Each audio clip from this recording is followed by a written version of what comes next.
কেন আমি না মুসলমান? আমি তো আমার রসুলকে চিনতে হবে।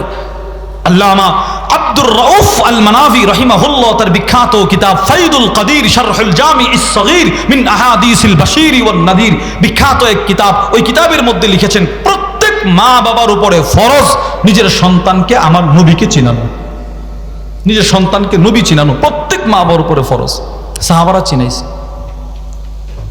আল্লামা শামসুদ্দিন যাহাবী রাহিমাহুল্লাহ লিখেন, আল্লাহর রাসূল যেদিন মক্কা থেকে হিজরত করে মদিনায় আসলেন, আনাস ইবনে মালিক বলেন সেদিন আমার বয়স ছিল মাত্র 8। কত বছর? 8 বছর।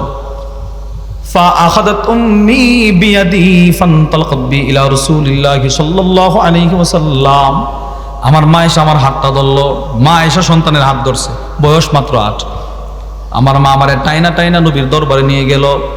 فقالت يا رسول الله, আমার মা গিয়ে বলতে লাগলো, ওগো আল্লাহর নবী, ইন্নাহু লাম ইয়াবকা রাজুলুন ওয়া ইমরাআতুন মিনাল আনসার ইল্লা ওয়াকাদ আতহাফাতকা বিতুহফাতিন। ওগো আল্লাহর নবী, মদিনার সমস্ত পুরুষ সমস্ত মহিলারা আপনারে কিছু না কিছু হাদিয়া দিয়েছে, যার যদ্দুর সামর্থ্য দিয়েছে। পৃথিবীর ইতিহাসে আমি একমাত্র হতভাগা মহিলা, আমাকে আপনারে হাদিয়া দেওয়ার মতো কিছু নাই। ইল্লা ইবনি হাদা, আমার এই ছোট্ট 8 বছরের ছেলেটা ছাড়া। ওগো আল্লাহর নবী, আমি আমার 8 বছরের ছেলেটা আপনাকে হাদিয়া দিয়ে দিলাম।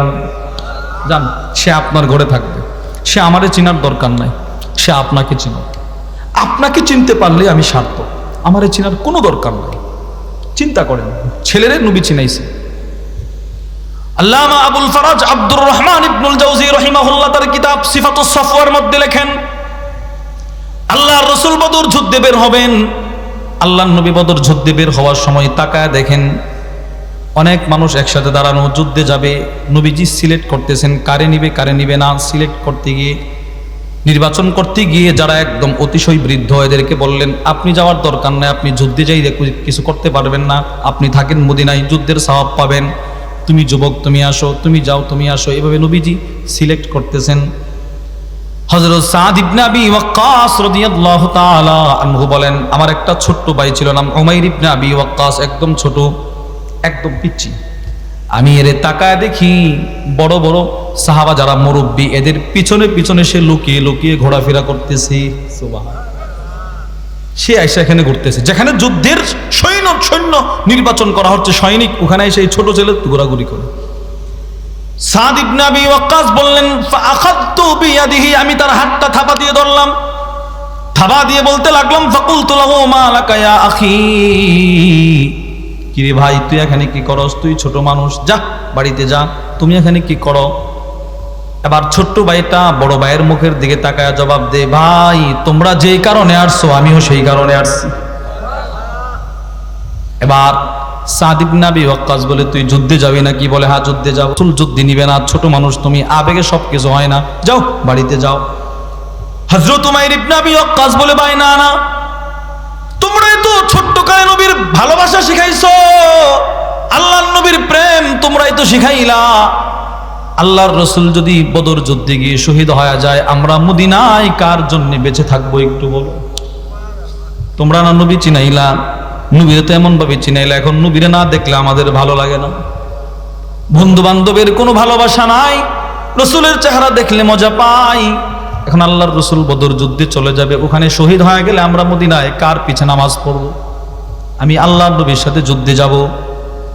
হযরত সাদ ইবনে আবি ওয়াক্কাস বলেন, এর সাথে আমি আর কুলায় পারলাম না। ফাউরিদা আলা রাসূলিল্লাহি সাল্লাল্লাহু আলাইহি ওয়াসাল্লাম, আমার ছোট্ট ভাইটাকে আমি নবীজির সামনে উপস্থাপন করলাম। আল্লাহর নবীর সামনে এনে বললাম, ইয়া রাসূলুল্লাহ, আমার এই ছোট ভাইটা আপনার সাথে যুদ্ধে যেতে চায়, এরে বুঝাইতে পারি না। আল্লাহর নবী বলে, সাদ তোমার ছোট ভাইটারে আমার সামনে আনো। এবার উমাইর সামনে আসলো। নবীজি বলতে লাগলেন, উমাইর তুমি তো বদর যুদ্ধে গিয়ে তীর তরবারি কিছুই চালাইতে পারবা না, খঞ্জর আর বল্লম তুমি উপরে উঠাইতে পারবা না, ঢাল তরবারি দিয়ে তুমি যুদ্ধ করতে পারবা না, পারবা এগুলো? না পারবো না। তো কেন যাইবা? ওগো আল্লাহর রাসূল, আমি জানি আমি কিচ্ছু পারবো না, কিন্তু কোনো কাফের যদি আপনার দিকে তীর মারে, তীর কেউ যদি আপনারে আঘাত করতে আসে, আপনি শুধু আমারে একটু উপরে করে আপনার বুক বরাবর আমারে ধরে দিবেন, যাতে করে তীরটা আপনার শরীরে না বিধা আমি উমাইরের বুকটা ঝাঁঝরা ঝাঁঝরা হয়ে যায়।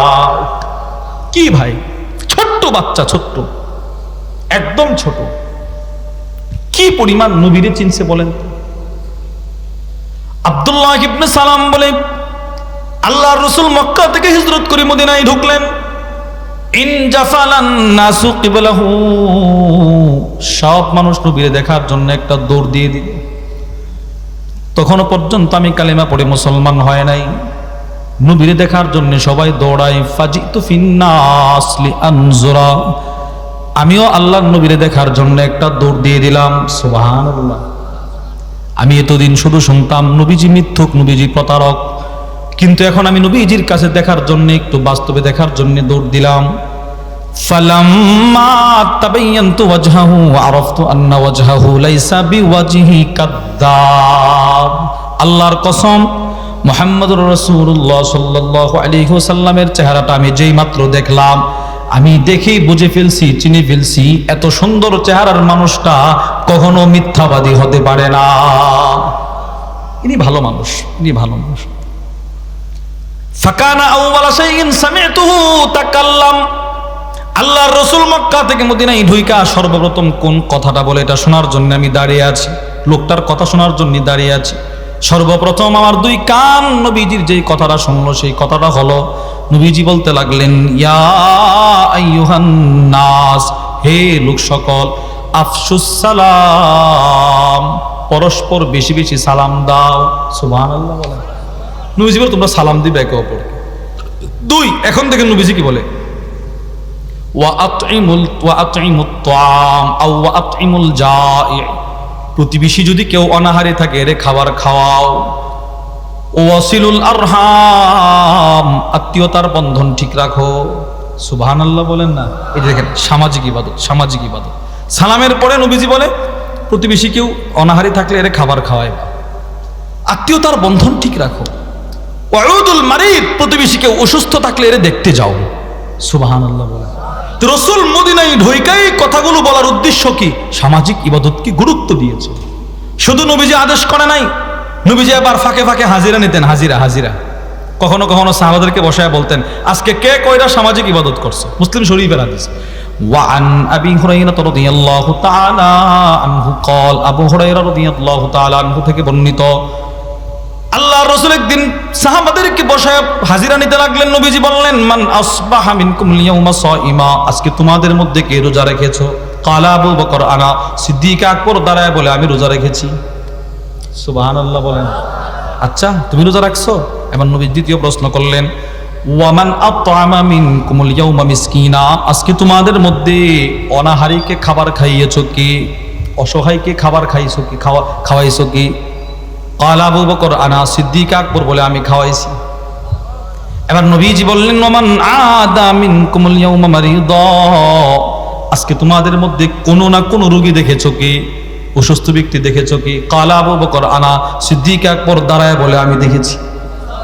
এবার নবীজি বললেন, ফামান তাবিআউ আতবা মিনকুমুল ইয়াউমা জানাজা, আজকে তোমাদের মধ্যে কোনো না কোনো একটা জানাজার নামাজ পড়েছো কে? ক্বালা আবু বকর আনা, সিদ্দিক আকবর দাঁড়ায় বলে আমি পড়েছি।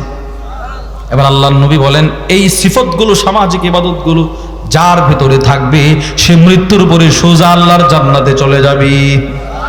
দেখেন সিদ্দিক আকবর প্রতিদিন কোনো না কোনো রোগী দেখার আমল তিনি করতেন। আবু বকর সিদ্দিক রাদিয়াল্লাহু আনহু, এজন্য এই আবু বকর সিদ্দিক যেদিন অসুস্থ, পুরা মদিনার সাহাবারা তাবিঈরা ওনারা দেখার জন্য ভেঙে পড়ছে, ওনারা দেখার জন্য সবাই চলে গেছে। আল্লামা ইমাম ইবনুল কাইয়িম আল জাওজিয়্যা রাহিমাহুল্লাহ তার বিখ্যাত কিতাব ইদাতুস সাবিরিন ওয়া দাখিরাতুশ শাকিরিনের মধ্যে লেখেন, ইমাম আহমদ ইবনে হাম্বলের বরাতে উল্লেখ করেন, মারিদ আবু বকরিন, আবু বকর সিদ্দিক অসুস্থ, সমস্ত সাহাবারা ওনারা দেখতে আসছে। আয়েশা বলে, আলা নাদউ লাকাত তাবিব, ও আবু বকর সিদ্দিক আপনি তো অসুস্থ, ডাক্তার নিয়ে আসি। আবু বকর সিদ্দিক বলে, কদ রাআনিত তাবিব, ডাক্তার আমার কোনো দরকার নাই, ডাক্তার আমারে দেখেছে। এবার সাহাবারা বুঝে নাই, সাহাবারা বলে, ফাইয়ু শাইইন ক্বালা লাক আও ইয়াকুলু লাক, ডাক্তার কি বলছে, কি রোগ ধরছে আপনার, ওষুধ কি লেখছে? সিদ্দিক আকবর বলে, ডাক্তার আমাকে বলেছে ইন্নী ফাআলুল লিমা উরিদ, আবু বকর অসুস্থতা দিয়েছি আমি, সেই অসুস্থতা নেওয়ার মালিকও আমি। চিন্তা করেন তাকওয়াটা কেমন ছিল দেখেন। তাহলে এই সামাজিক ইবাদতের গুরুত্ব শরীয়তে ইসলামে আছে না নাই বলেন? আপনারা বলেন না, কথা বলেন, আছে না নাই? সামাজিক ইবাদতের গুরুত্ব আছে না নাই?